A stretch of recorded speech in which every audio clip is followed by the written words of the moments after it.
Takulandirani ku AMTV Malawi kuchimake kwa nkhani zenizeni. Ngati nkhani imeneyo kuno kulibe, dziwani kuti nkhani imeneyo ndi yabodza. The DC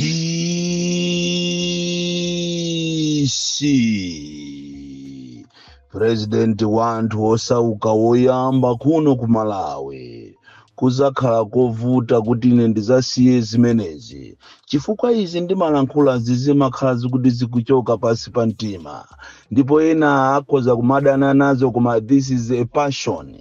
Undu utumiki ndithu ulaliki uprofeti kuwatumikira anthu mosayang'ana nkhope, mosayang'ana chipani, mosayang'ana mtundu, mosayang'ana chigawo. Ine nimangoyima pa chilungamo, motero kuti leronso ndabwera nayo mituka yochuluka kwambiri, ndipo ndiyalirira madriver amene amanyamula mafuta ku makampani osiyanasiyana amene akukumana ndi mavuto akapita ku madepo oberedwa. Komanso ndiyatumikiranso madriver osiyanasiyana amene pakana lero alibe ma license akungoyendera mapepala ku road traffic. Komanso ndiyalirira Amalawi wochuluka andi uthenga umene ukuyenera kuti upite kuboma la apita Mutharika, kuti pamene mwanyamula mavuto wa pa 16 September paja muziwe kuti kuli mkute waukulu umene osatengera masewera ukuvutani kwambiri, andi mukuyenera kuti mpange machawi makamaka nkhani ya ku immigration, kumene Amalawi ambiri pakana lero aluza ntchito zawo, alephera sukulu, alephera kupita ku chipatala matenda, ena amwalira chifukwa chosowa passport imene madaladala ena anachita terminate contract ndi company imene imapanga mapassport bwinobwino, koma chifukwa cha mtima wokuba, mtima wankhwizi ozitenga kuti ifezi zikhale za anathu.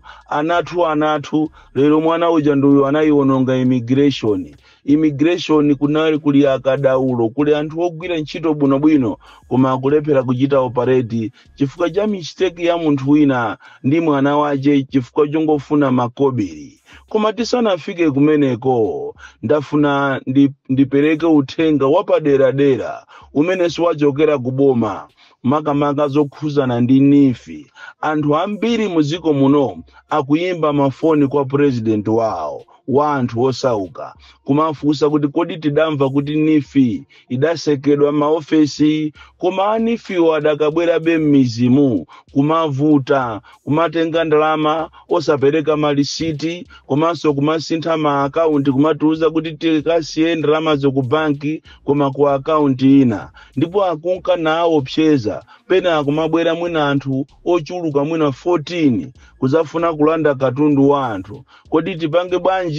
Ndiye chino chile DC chinaimba foni kubomako kufufuza chilungamo chake cheni kwa SPC, Secretary to the President, atuza uthenga onena kuti kunifi kunali chibwana, anthu amangobako ndalama za Amalawi, ndipo pakali pano nifi inasekedwa. Amalawi nonse kuchokera kunsanje pakana kuchitipa, kota pakana kumchinji, musapereke ndalama kwa anthu anifi amene akumabwera kumadera kwanu, amene ambiri mwa iwo si anthu achilungamo ndo okuba.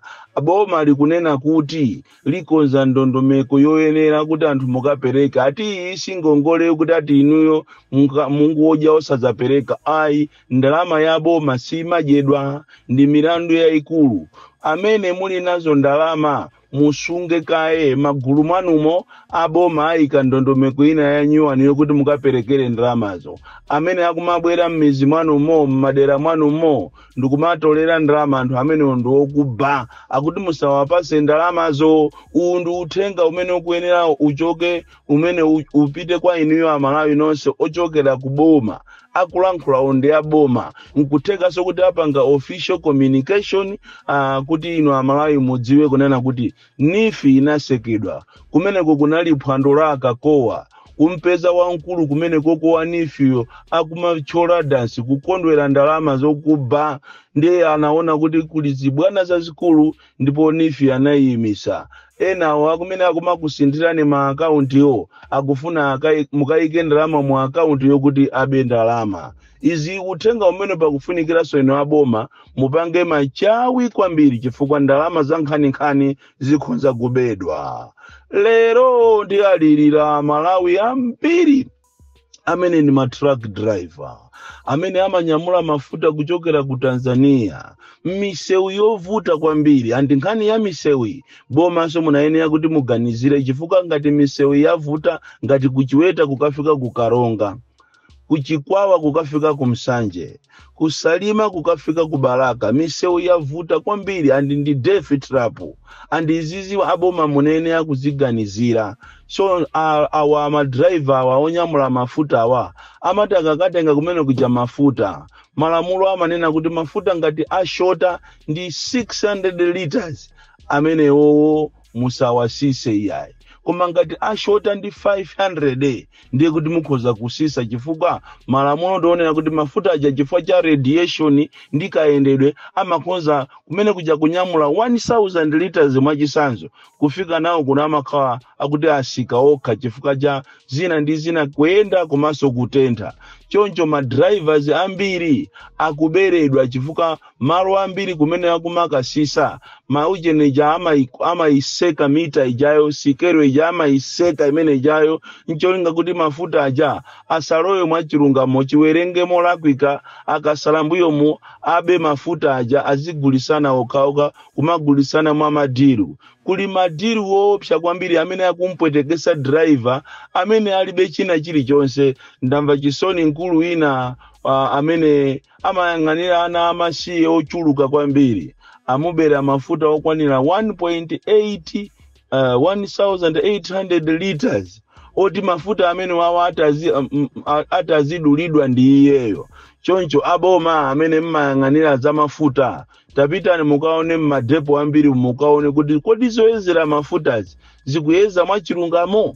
Anthu madrivers akudandaula kwambiri makamaka aku AAC akudandaula kopsa chifukwa akuberedwa madriver andi mwawo monso mmakampani mwawomo tala limati likapulika amati ndilako maspring kuduka amati bwanji wadulisa maspring gali moto kuonongeka amalipirisa iyeyo. Ndizomvesa chisoni kwambiri kuti anthu amene wawa akuzunza madriver.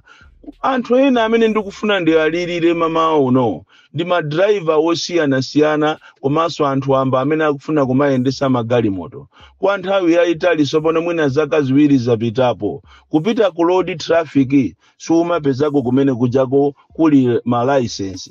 Anthu akumangopasidwa chipepala chonse kumachisunga ndikufika ponyenyeka kuti abale kuti ichichi ndi mankhwala ochokera kwa Sing'anga pepala itanyenyeka mwafuse ya traffic mmiseumu akukumana nazo zimene zizi kumaona munthu wangokhala ndi pepala kwa zaka mwina zitatu koma ku road traffic ko makadi yonse akabwera akumapangidwa mwa madiru akumapasidwa anthu amene angochita apply kumene ena amene anachita apply kale sakupasidwa ujene makadi ama license. Iyi ni nkhani yomvesa chisoni kwambiri andiso zinthu zonse zimachita so expire andi sindikudziwa kuna kuti kodi ndi direction yanji imene boma mukuyenera kuti mutenge ndi cholinga kuti anthu akhale ndi ma license anthu azitha kumanjoya akamaenda muziko lawo.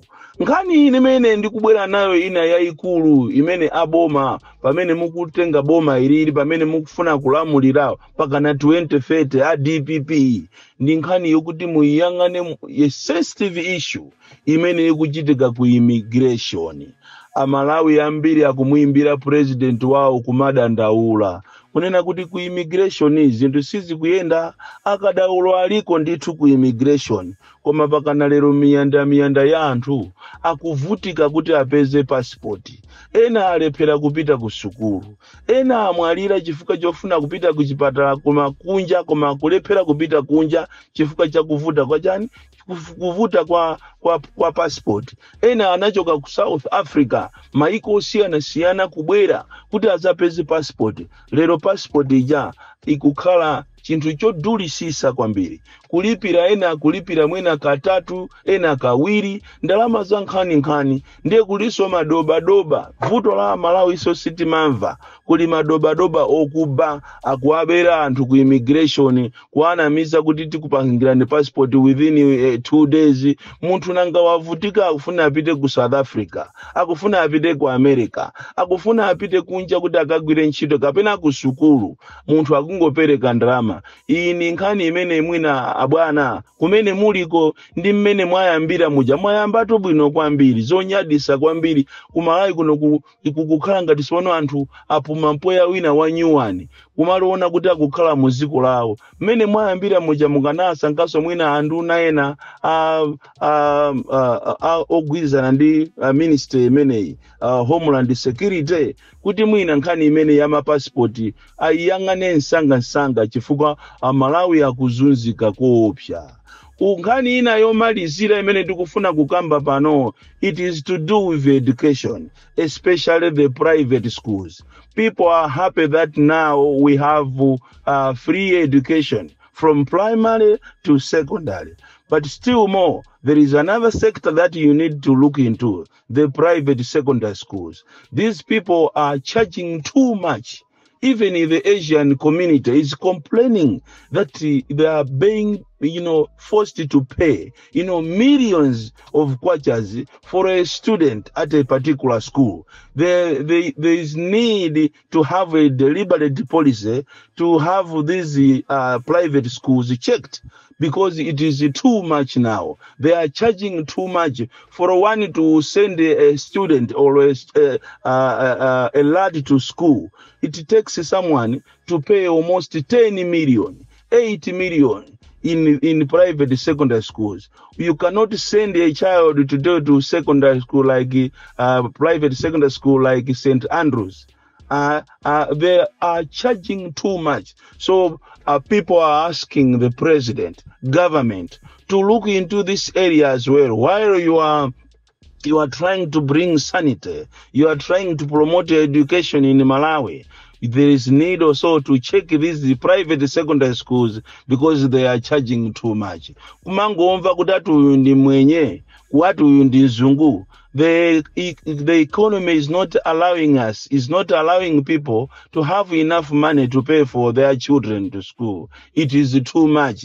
So there is need to have a deliberate policy to check these private secondary schools, monitor them, see what they are charging. Komaso ena even ma college amene akumapezeka kuti ana ambiri ngati DMI, ana ambiri akuzunzika kumene koko sakuphunzira. Umangomva makamaka Blantyre campus, umangomva kuti mwana uja wabwerako atilero sitiphunzira 2 hours atilero oli aphunzisa ali busy. And it is very, very unfair considering how much people are, paying these colleges. They are paying a lot of money. Leloli school ndiyo dula kwambira ndititokoze boma kuzera kusogolera umene wa Professor Arthur Peter Mutharika kuti they have considered, because for mwana kuti aphunzire it takes a lot of millions, and makolo ambiri aliwokondwa kwambiri akuthokoza chifukwa cha zimene zachitika zikuti sukulu sopano kuchokera mu January ikhala yaulere. But still more, there is another area that the government has to look into, the private secondary schools. They are charging too much for an ordinary Malawian to send his children and daughters, sons to school, because it is too much. Born Kalindo, the DC. Mwana woopsya kwambiri, the most deadly and dangerous child from Jeza village. T.A. Mabuka, box 76, Molanje, Malawi, Southern Africa.